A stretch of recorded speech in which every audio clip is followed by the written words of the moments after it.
Hello everyone. This week we're going to speak about Rosh Hashanah in a weekly class of the Zera Shimshon. So we're going to talk this week about the Zera Shimshon in the Parashat Emor that talks about the korbanot, the offerings of each holiday during the year. And this week in particularly, we're going to talk about the one of Rosh Hashanah. So the pasuk says, "B'chodesh HaShevi'i, be'ehad l'chodesh," on the 7th month of the year, the first day of the month, Zichron Teruah and Mikra Kodesh. Zichron Teruah, Zichron is remembering, Teruah, the blowing of the shofar, Mikra Kodesh, and holy day. The Midrash says that this pasuk really refers to the three avot, three forefathers, Avraham, Yitzchak, and Yaakov.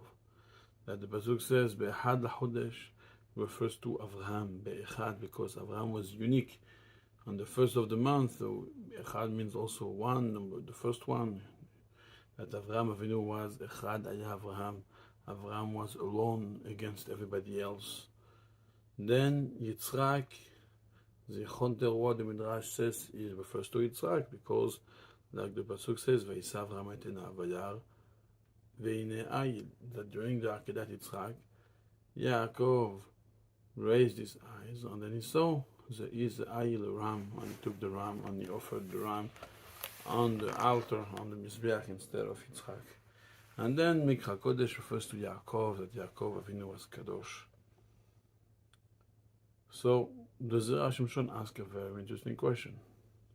He says, I don't really understand. We are saying that Zichron Teruah refers to Yitzchak. So first question is, why Zichron Teruah? Why do we call it Zichron?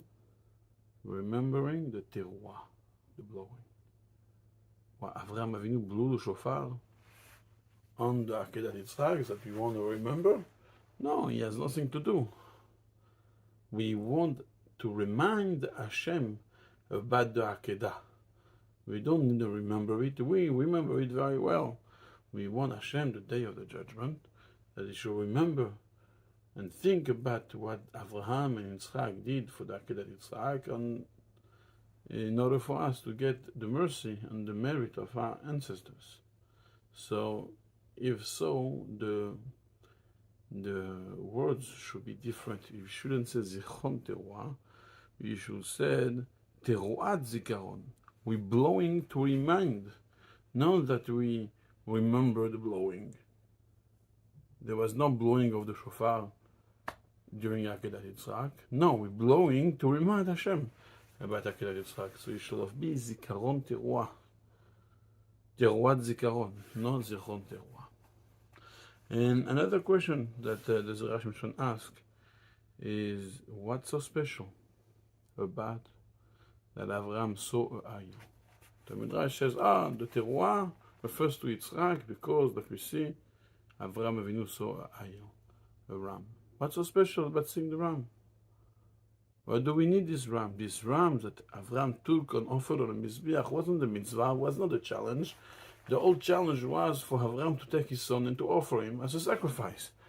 At the end of the day that he took the sacrifice, he took his son off and Yitzchak off the Mizbeach, and he put the ayil, the ram, on the Mizbeach, and he offered the ayil. It's not the mitzvah, that's not what Hashem really wanted, but that wasn't the real challenge. So why the Midrash says, he saw the ram, this refers to Yitzchak? No. The old thing that we want to remind is not the fact that we took the ram and offered the ram, it's that he was ready to bring Yitzchak as a sacrifice.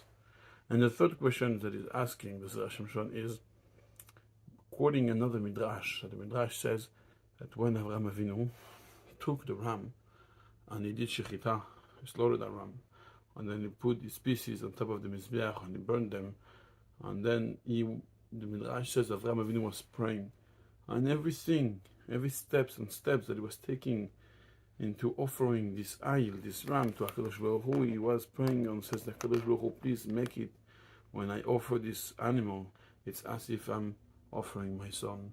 When I take the Emorim, the organs, and I burn them on the Mizbeach, it's as if I'm burning my son's organ on the Mizbeach. And the question is, why Avraham had to pray in this way.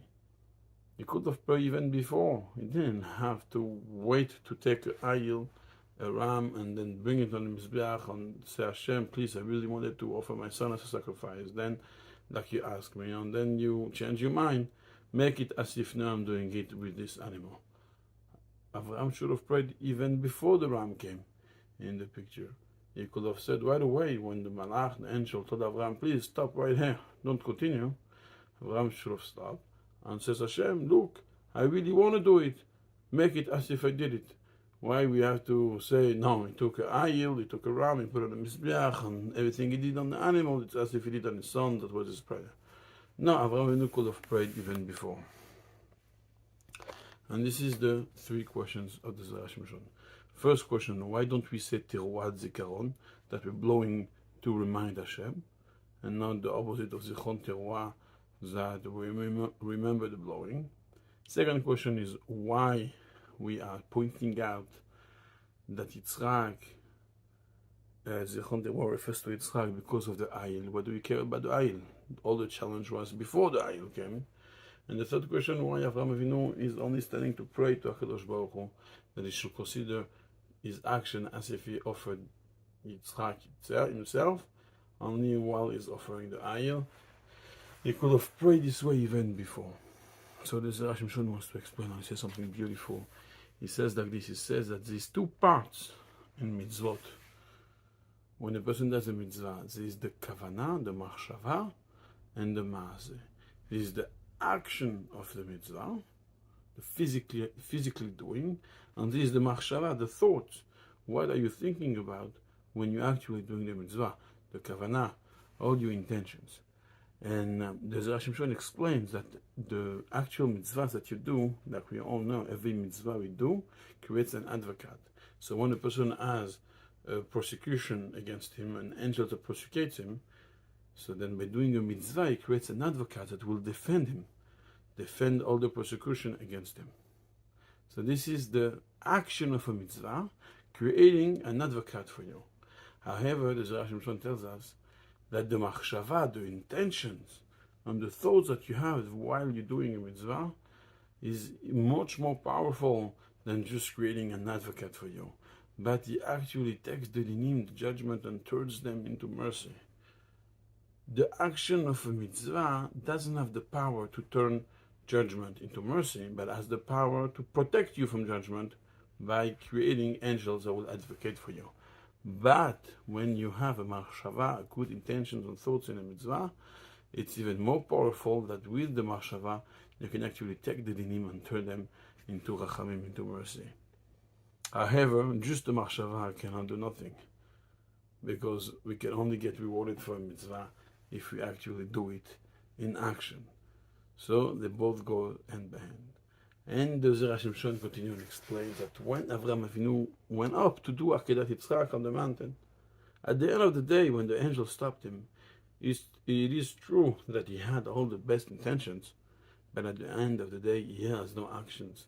And therefore, without the action, we don't know really what was his intentions. And even if we know what was his intentions, at the end of the day, he cannot get rewarded for intentions without having any actions.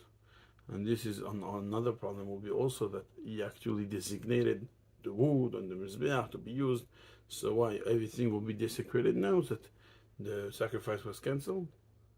So this is why HaKadosh Baruch Hu prepared in a miracle to Avraham Avinu an animal, a ram, that will replace Yitzchak, and was able with this ram to save all the wood of the mizbeach not to be desecrated.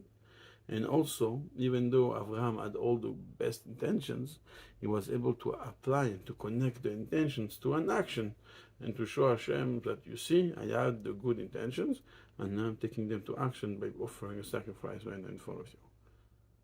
So before the Ariel, before the ram came in the picture, we only have good intentions, and we also have woods that will be desecrated, and we have no merits for the intention since there's no any actions taken. And Hashem gave Ariel to Avraham Avinu in order to fix all these problems, to give an action so we can get rewarded for the intentions, and also to make sure that the wood doesn't get desecrated. And this is what Avraham was so happy about. While he's praying, before the Ariel came, he cannot pray. There's nothing to pray for, because at the end of the day, there's no actions that he's taking. He only has good intentions. Once he's actually doing the actions, so he's saving the desecrations of the wood, gets the merit of all his good intention, and this is what he's praying about. And he's saying thank you to Hashem, and he's praying to Hashem the same way the wood wasn't desecrated, and the machshava was kept, and the kiddusha, the holiness of the wood and the korban was kept.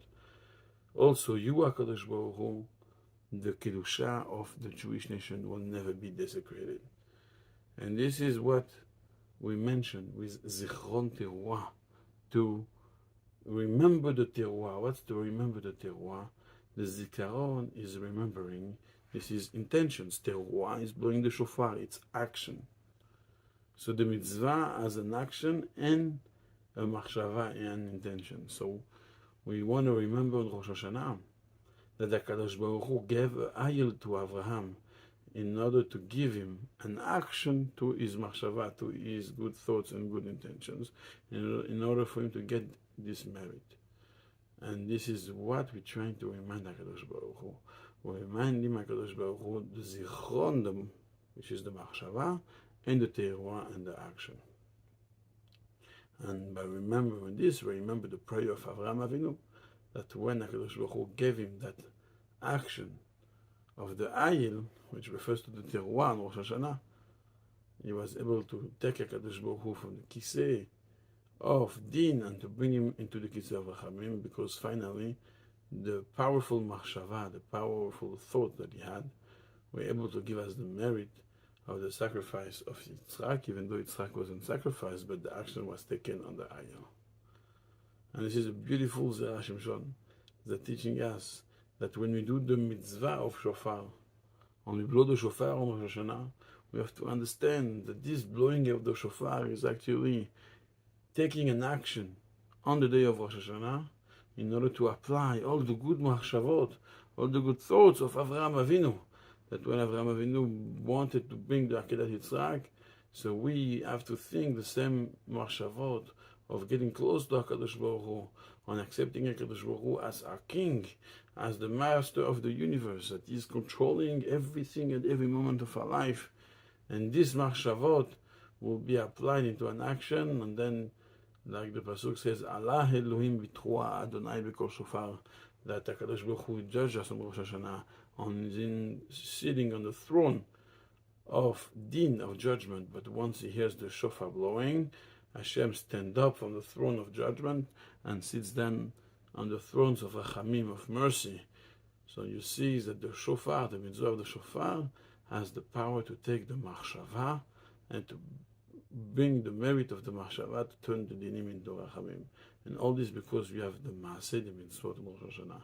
So we should be very careful, Be'ezrat Hashem, when you come to shul tomorrow, to listen very carefully to the shofar and to think when you listen to the shofar, to get close to HaKadosh Baruch Hu, to be willing to give yourself and give your life to HaKadosh Baruch Hu, to succeed, to get close to Him, and to, Be'ezrat Hashem, fulfill His will and get close to Him. And like this will bring all together very soon. Mashiach tzidkenu b'mehera b'yameinu amen.